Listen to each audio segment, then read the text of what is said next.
C'est une icône de la politique congolaise qui s'est éteinte ce mercredi 1er février 2017. Une nouvelle qui rend les climats moroses dans la capitale congolaise. Nous sommes à Limete devant la résidence d'Étienne Tshisekedi.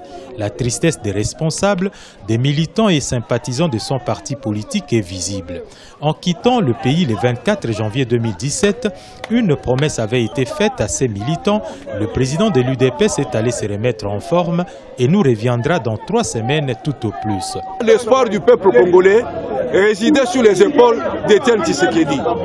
Toute sa vie, il s'est battu, il a renoncé aux privilèges pour que les Congolais retrouvent la dignité, que les Congolais vivent comme tous les peuples du monde, heureux sur cette terre bénie des ancêtres. Il a sacrifié sa vie, trop jeune, 48 ans, pour se lancer dans ce combat. Et au moment où nous sommes sur le point de finaliser ce combat avec l'alternance, Dieu vient de décider autrement sur le destin. Ayant occupé pendant plusieurs années des fonctions publiques importantes sous le deuxième régime du maréchal Mobutu, il s'y oppose vers la fin des années 70 avant de créer avec 13 parlementaires l'Union pour la démocratie et le progrès social. Étienne Tshisekedi devient ainsi le principal contrepoids aux 3 derniers régimes en RD Congo. Quelle que soit la profondeur de notre deuil, nous devons l'honorer en étant debout. D'abord en état unis.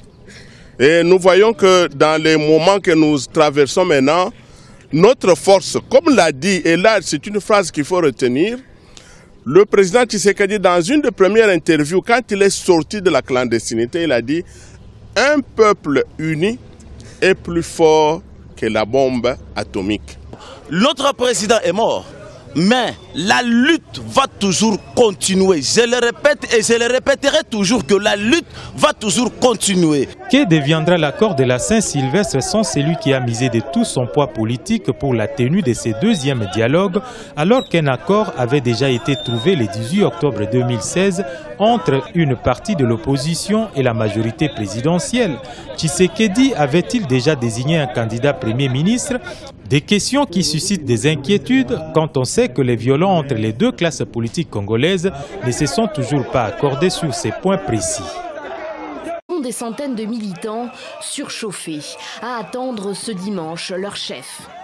Bruno Tshibala et ses proches ont organisé leur congrès pour mettre la main sur ce que l'actuel Premier ministre congolais revendique comme son parti. L'UDPS, ce serait donc lui. Séance tenante, Bruno Tshibala est intronisé président du parti, élu par acclamation. J'accepte donc la haute fonction politique que vous venez de me confier dans l'intérêt supérieur de notre parti. Ce congrès extraordinaire, l'autre branche de l'UDPS, la branche Limete, ne le reconnaît pas. Pour elle, Bruno Tshibala s'est exclu de lui-même du parti en acceptant en mars dernier de devenir le Premier ministre du président Kabila. C'est de la tricherie pure et simple. Parce qu'au regard de nos statuts, Bruno Tshibala n'a pas qualité de convoquer le congrès de l'UDPS. C'est la contrepartie qu'il veut payer à M. Joseph Kabila par rapport à la fonction qui lui a été donnée. La contrepartie, c'est celle-là, déstabiliser l'UDPS, paralyser l'UDPS au profit de Joseph Kabila. L'aile Tshibala et l'aile Limete, incarnée par Jean-Marc Kabound et par Félix Tshisekedi, le fils de feu Étienne Tshisekedi, fondateur du parti, se disputent l'héritage, le nom de l'UDPS. Une autre bataille pourrait se jouer autour du siège du parti, situé dans le fief de la famille Tshisekedi, et que Bruno Tshibala compte récupérer. C'est un nouveau front qui s'ouvre dans la crise politique qui agite la RDC depuis le maintien au pouvoir de Joseph Kabila. Une crise de leadership au sein du principal parti d'opposition.